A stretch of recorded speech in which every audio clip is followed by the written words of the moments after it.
शांति। बाबा good morning. आज बाबा के 12 फरवरी 2024 के महावाक्य हैं। बाबा ने सार में कहा, मीठे बच्चे, तुम्हारे मोह की रगें अब टूट जानी चाहिए, क्योंकि ये सारी दुनिया विनाश होनी है। इस पुरानी दुनिया की किसी भी चीज़ में रुचि ना हो। बाबा ने प्रश्न पूछा, जिन बच्चों को रूहानी मस्ती चढ़ती है उनका टाइटल क्या होगा? मस्ती किन बच्चों को चढ़ती है? फिर दूसरी बात पूछी तो उत्तर में बाबा ने कहा, रूहानी मस्ती में रहने वाले बच्चों को कहा जाता है मस्त कलंदर। ये बड़ा फेमस गीत है और आज आपने यही सुना। ये सिंधी में बहुत सब दादियों को भी बहुत पसंद। आपने यहाँ पे यज्ञ में बहुत बजता है ये गीत, कुछ भी प्रोग्राम होता है। दमादम मस्त कलंदर, अली दा पहला नंबर, है ना। तो बाबा ने ये आज याद किया है। रूहानी मस्ती में रहने वाले बच्चों को कहा जाता है मस्त कलंदर। वही कलंगीधर बनते, उन्हें राजाई पने की मस्ती चढ़ी रहती है। बुद्धि में रहता अभी हम फकीर से अमीर बनते हैं। मस्ती उन्हें चढ़ती जो रुद्रमाला में पिरोने वाले हैं। नशा उन बच्चों को रहता है जिन्हें निश्चय है कि हमें अब घर जाना है, फिर नई दुनिया में आना है।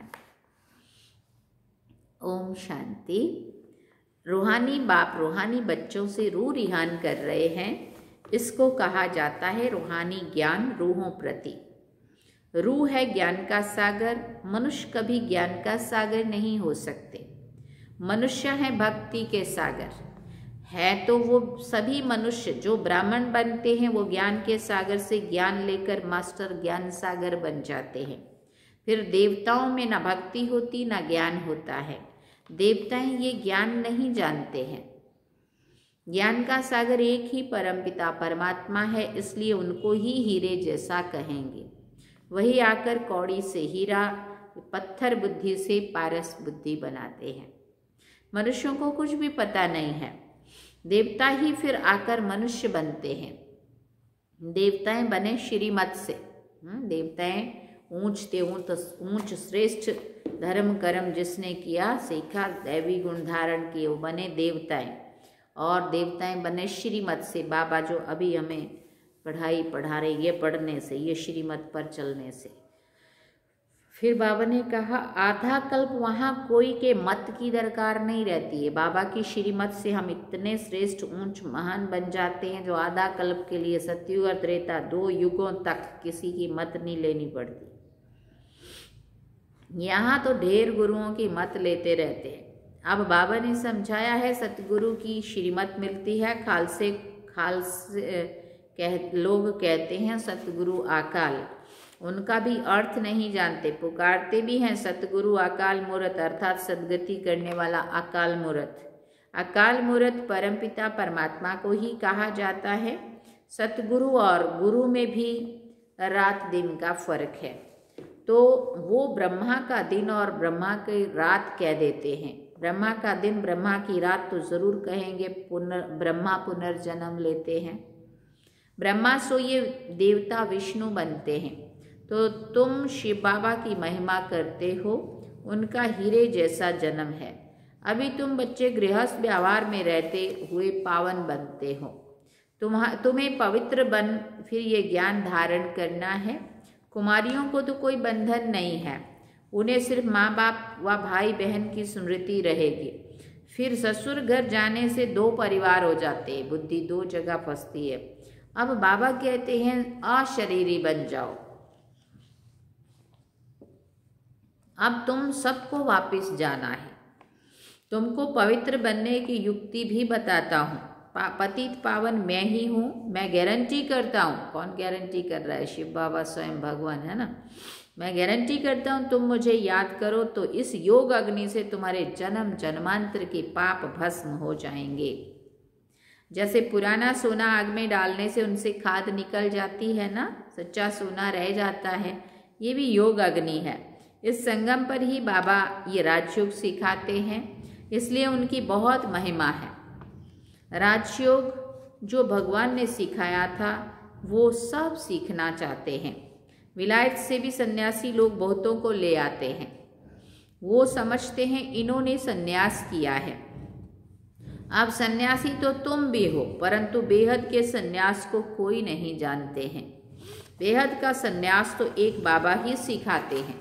फिर बाबा ने कहा, तुम जानते हो ये पुरानी दुनिया अब खत्म होने वाली है। इस दुनिया की कोई भी चीज़ में हमारी रुचि नहीं रहती है। फलाने ने शरीर छोड़ा, जाकर दूसरा पार्ट बजाने के लिए हम फिर क्यों रोएं?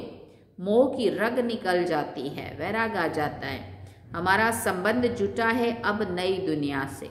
ऐसे बच्चे पक्के मस्त कलगीधर होते हैं। तुम्हारे में राजाईपन की मस्ती है, बाबा में भी मस्ती है ना। ये भी हम ये कलगीधर जाकर बनेंगे, फकीर से अमीर बनेंगे। अंदर में मस्ती चढ़ी हुई है, इसलिए मस्त कलंदर कहते हैं।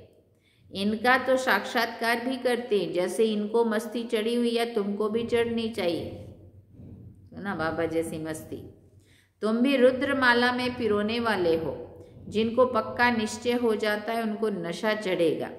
हम आत्माओं को अब घर जाना है, फिर नई दुनिया में आएंगे। इस निश्चय से जो इनको देखते भी हैं तो उनको बच्चा देखने में आता है, श्री कृष्ण देखने में आता है। कितना शोभनीक है। श्री कृष्ण तो यहाँ है नहीं। उनके पिछाड़ी कितने हैरान होते हैं। झूले बनाते, उनको दूध पिलाते। वो है जड़ चित्र और ये तो रियल है ना। इनको भी है, इनको भी बाबा ने कहा ये निश्चय है कि हम ये बालक बनेंगे। ब्रह्मा बाबा की बात कर रहे हैं। तुम बच्चियां भी दिव्या दृष्टि में छोटा बच्चा देखती हो। इन आंखों से तो देख ना सके। आत्मा को जब दिव्य दृष्टि मिलती है तो शरीर का भान नहीं रहता है। उस समय अपने को महारानी और उनको बच्चा समझेंगे। ये साक्षात्कार भी इस समय बहुतों को होता है। सफ़ेद पोषधारी का भी साक्षात्कार बहुतों को होता है। फिर उनको कहते हैं तुम इनके पास जाओ, ज्ञान लो तो ऐसा प्रिंस बनेंगे। ये जादूगरी ठहरी ना। सौदा भी बहुत अच्छा करते हैं। कौड़ी लेकर हीरा मोती देते हैं। बाबा ने कहा तुम हीरे जैसा बनते हो। तुमको शिव बाबा हीरे जैसा बनाते हैं, इसलिए बलिहारी उनकी है। मनुष्य ना समझने के कारण जादू जादू कह देते हैं। जो आश्चर्यवत भागंती हो जाते हैं वो जाकर उल्टा सुल्टा सुनाते हैं। ऐसे ऐसे बहुत ट्रेटर बन जाते हैं। ऐसे ट्रेटर बनने वाले फिर ऊंच पद नहीं पा सकते। उनको कहा जाता है गुरु का निंदक ठौर ना पाए। यहाँ तो सत्य बाप है ना। ये भी अभी तुम समझते हो। मनुष्य तो कह देते हैं वो युगे युगे आता है। अच्छा 4 युग हैं, फिर 24 अवतार कैसे कह सकते हैं? कहते हैं ठीकर भीतर कण कण में परमात्मा है, तो सब परमात्मा हो गए। बाबा कहते हैं मैं कौड़ी से हीरा बनाने वाला, मुझे फिर ठीकर भीतर में ठोक दिया है। सर्वव्यापी है, गोया सब में है, फिर तो कोई वैल्यू ही नहीं रही। मेरा कैसा अपकार करते हैं। बाबा कहते हैं ये भी ड्रामा में नोंद है। जब ऐसे बन जाते हैं तब फिर बाप आकर उपकार करते हैं, अर्थात मनुष्य को देवता बनाते हैं। वर्ल्ड की हिस्ट्री ज्योग्राफी फिर रिपीट होगी। सतयुग में फिर ये लक्ष्मी नारायण ही आएंगे। वहाँ सिर्फ भारत ही होता है। शुरू में बहुत थोड़े देवताएं होंगे, फिर वृद्धि को पाते पाते 5000 वर्ष में कितने हो गए। अभी ये ज्ञान और कोई की भी बुद्धि में नहीं है। बाकी है भक्ति। देवताओं के चित्रों की महिमा गाते हैं। ये भी नहीं समझते हैं कि ये चैतन्य में थे, फिर कहाँ गए। चित्रों की पूजा करते हैं, परंतु वो है कहाँ। उनको भी तमो प्रधान बन फिर सतो प्रधान बनना ही है। ये कोई की भी बुद्धि में नहीं आता है। ऐसे तमो प्रधान बुद्धि को फिर सतो प्रधान बनाना ये बाप का ही काम है। ये लक्ष्मी नारायण पास्ट हो गए हैं, इसलिए इन्हों की महिमा है। ऊंचे ते ऊंचा एक भगवान ही है, बाकी तो सब पुनर्जन्म लेते रहते हैं। ऊंचे ते ऊंचा बाप ही सबको मुक्ति, जीवन मुक्ति देते हैं। वो ना आते तो और ही वर्थ नॉट ए पेनी, अर्थात तमो प्रधान बन पड़ते। जब ये राज्य करते थे तो वर्थ पाउंड थे, वहाँ कोई पूजा आदि नहीं करते थे। पूज्य देवी देवताएं ही पुजारी बन गए, वाम मार्ग में फिर विकारी बन पड़े। ये किसी को भी पता नहीं है कि ये संपूर्ण निर्विकारी थे। तुम ब्राह्मणों में भी ये बातें नंबरवार समझते हैं, खुद ही पूरा नहीं समझा होगा तो औरों को क्या समझाएगा। नाम है ब्रह्मा कुमार कुमारी, समझा ना सके तो नुकसान कर देते हैं। इसलिए कहना चाहिए हम बड़ी बहन को बुलाते हैं, वो आपको समझाएंगी। भारत ही हीरे जैसा था, अब कौड़ी जैसा है। बेगर भारत को सिरताज कौन बनाए। कहाँ स्वर्णिम भारत था, कहाँ आज का भारत देखो। अब इसको कौन सिरताज बनाए, फिर से सोने की चिड़िया कौन बनाए। लक्ष्मी नारायण अभी कहाँ है, हिसाब बताओ। अगर हम ऐसा पूछेंगे उनको तो वो बता नहीं सकेंगे। वो है भक्ति के सागर, वही नशा चढ़ा है, तुम हो ज्ञान सागर। वो तो शास्त्रों को ही ज्ञान समझते हैं। बाबा कहते हैं शास्त्रों में है भक्ति मार्ग का रस्म रिवाज। जितनी तुम्हारे में ज्ञान की ताकत भरती जाएगी तो तुम चुंबक बन जाएंगे, कशिश होंगी। फिर सबको कशिश होगी, अभी नहीं है। फिर भी यथा योग्य यथाशक्ति जितना बाप को याद करते हैं, ये ऐसे नहीं कि सदैव बाप को याद करते हैं, फिर तो ये शरीर भी ना रहे। अभी तो बहुतों को पैगाम देना है, पैगंबर बनना है। तुम बच्चे ही पैगंबर बनते हो और कोई नहीं बनते। क्राइस्ट आदि आकर धर्म स्थापन करते, उनको पैगंबर नहीं कहा जाएगा। क्रिश्चियन धर्म स्थापन किया और तो कुछ नहीं किया, वो किसी के शरीर में आया, फिर उनके पीछे दूसरे आते हैं। यहाँ तो ये राजधानी स्थापन हो रही है। आगे चलकर तुम सबको साक्षात्कार होगा, हम क्या क्या बनेंगे। ये हमने विक्रम किया है। साक्षात्कार होने में देरी नहीं लगती है। काशी कलवट खाते थे, एकदम खड़ा होकर कुएं में कूद पड़ते थे। अभी तो गवर्नमेंट ने बंद कर दिया है। वो समझते हैं हम मुक्ति को पाएंगे। कैसे कूदते होंगे पता नहीं। बाबा ने कहा मुक्ति को तो कोई पा नहीं सकता। थोड़े टाइम में जैसे सब जन्मों का दंड मिल जाता है। ये सारी कितनी ऐसी खड़ी तलवारें उस कुएं में होती थी, ऐसा अभी तो बंद कर दिया है, बताते हैं।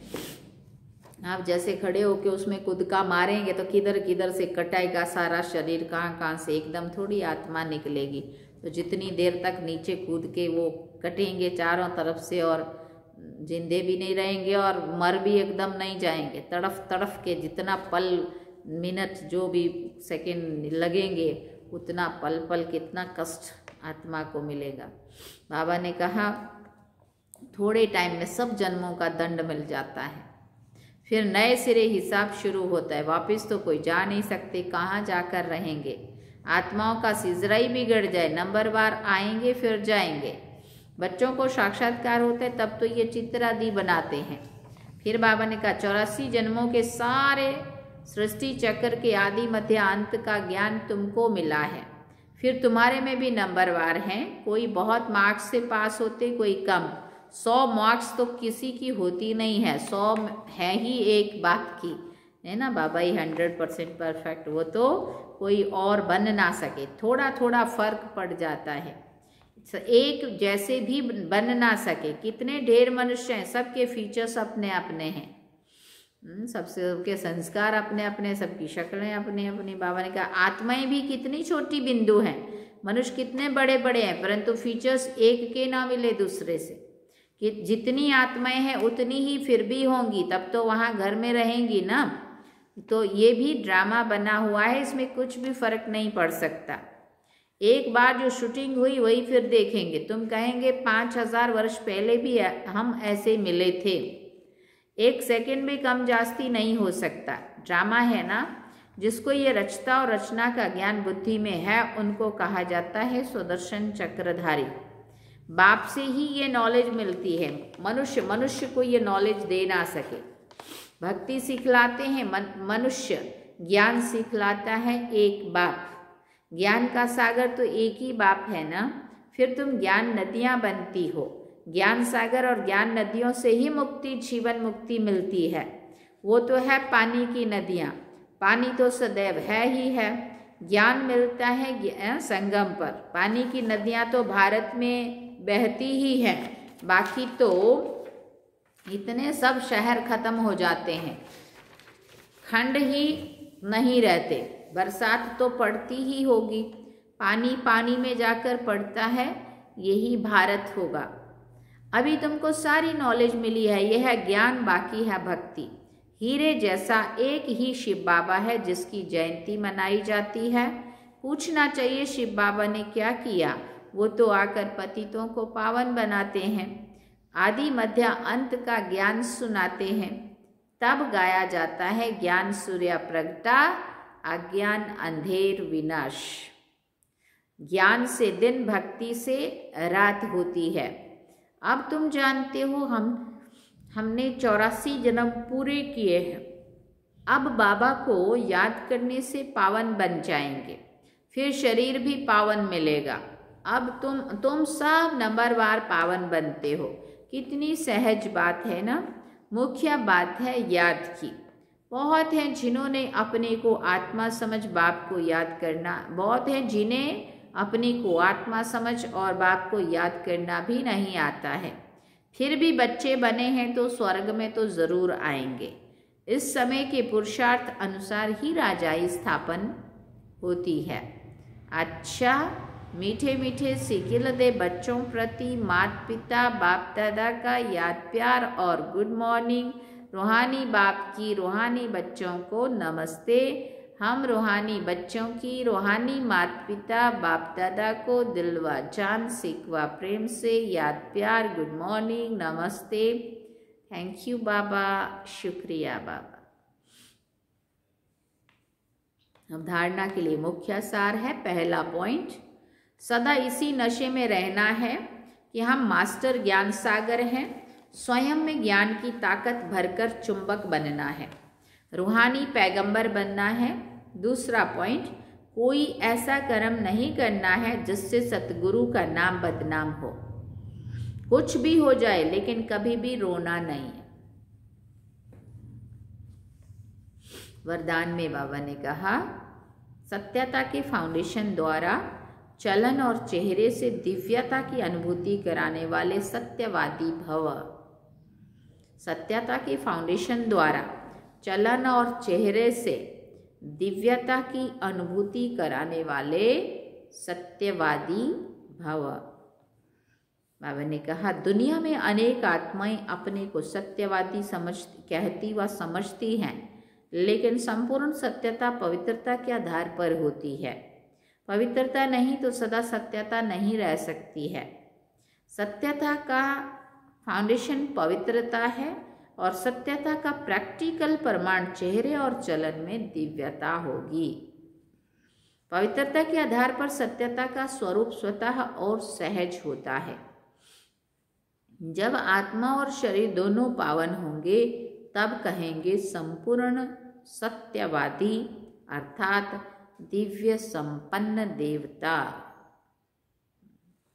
स्लोगन में बाबा ने कहा, बेहद की सेवा में बिजी रहो तो बेहद का वैराग्य स्वतः ही आएगा। बेहद की सेवा में बिजी रहो तो बेहद का वैराग्य स्वतः ही आएगा। ओम शांति। सार में बाबा ने कहा, मीठे बच्चे, तुम्हारे मोह की रगें अब टूट जानी चाहिए। क्यों टूटनी चाहिए? क्योंकि ये सारी दुनिया भी विनाश होनी, जाना तो है ही। इस पुरानी दुनिया की किसी भी चीज में रुचि ना हो। गीत क्या सुना, दमादम मस्त कलंदर। तो ये आज मुझे लगता है पहली बारी ये गीत हमने बजाया है, और सुना तो होगा आप सबने, कई बार ही सुना होगा, लेकिन हमारे भाई ने कहा मस्त कलंदर इसमें आया है शब्द, इसलिए ये वाला गीत बजाओ। हमने कहा चलो आज यही बजा लेते हैं। तो सुनना, बहुत मज़ेदार गीत है। बाबा की याद की, बाबा की ज्ञान की मस्ती जिनको चढ़ी हुई रहती है तो उनको कहते हैं दमादम मस्त कलंदर, है ना। तो अभी हम चलते हैं बाबा की याद में। चलिए, ओम शांति।